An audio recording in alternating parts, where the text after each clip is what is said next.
Alright, today we're taking it back to basics. Spaghetti with meat sauce. It's such a simple dish you can make in 1 hour. It's a great weeknight dish. Come home from work, throw it together, just a few simple ingredients. And yet everybody still uses a jar of sauce.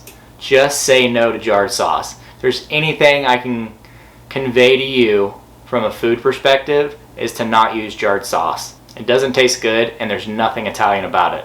Today we're making spaghetti with meat sauce the right way, but very simply. Let's get going.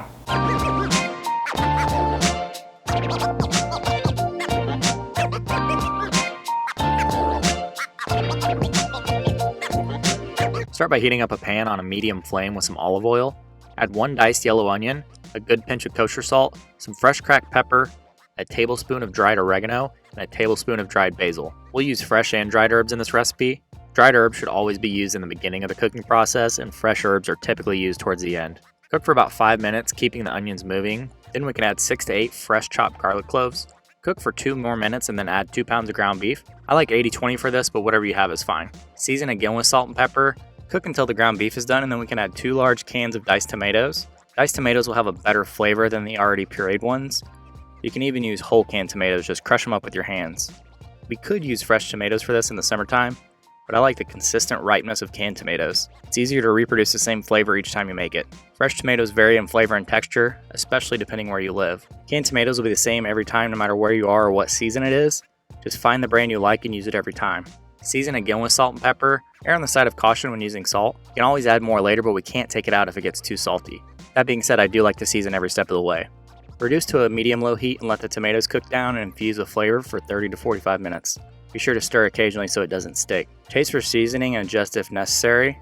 While the tomatoes are cooking, we can bring a large pot of water to a rolling boil and add a good amount of salt. The water should taste like the ocean so the pasta will be seasoned. Now I like to break my spaghetti in half so it'll all fit in the water at the same time. Once you have a very large, tall pot, one end of the pasta will likely stick out until the rest softens enough for it to go down. You end up with unevenly cooked pasta this way. This also makes it a bit easier to eat. There are a lot of wives' tales out there about how to keep your pasta water from boiling over, and I'm going to debunk them all. Adding oil to pasta water will not do anything. Essentially all this does is ensure you pour oil down your drain. Placing a wooden spoon across the top of the pot will help, but it's completely unnecessary. The simplest, foolproof way to keep your pasta water from boiling over is just to stir the pasta often. This should be done regardless of whether the water wants to boil over or not, so the pasta doesn't stick together. I stir the pasta at least once every minute or two. I really like using tongs for this. They're easier to maneuver and you can break it apart, and then you can also grab a piece out whenever you're ready to try it. It's okay to use one of those pasta spoon things with the teeth on it if you already have it, but I wouldn't go out of my way to get one. Once the pasta is slightly less than al dente, meaning to the tooth in Italian, we can strain it. What they mean by to the tooth is that it has some texture still. We don't want it crunchy, we also don't want it mushy. There's a very fine line. Some recipes call for reserving some of the pasta water to thicken the sauce, but we don't need it for this.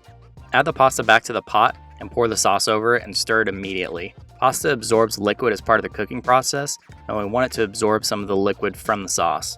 Stir until completely combined and then tear some fresh basil into the sauce. Now the most important step to this dish is to finish with a nice drizzle of olive oil. This will keep the pasta from sticking together, but more importantly, it adds a great amount of flavor. This is an incredibly easy weeknight dish you can make after work without feeling overwhelmed. I usually make a big batch and eat it for days. Let me know in the comments what you'd like me to teach you how to make next.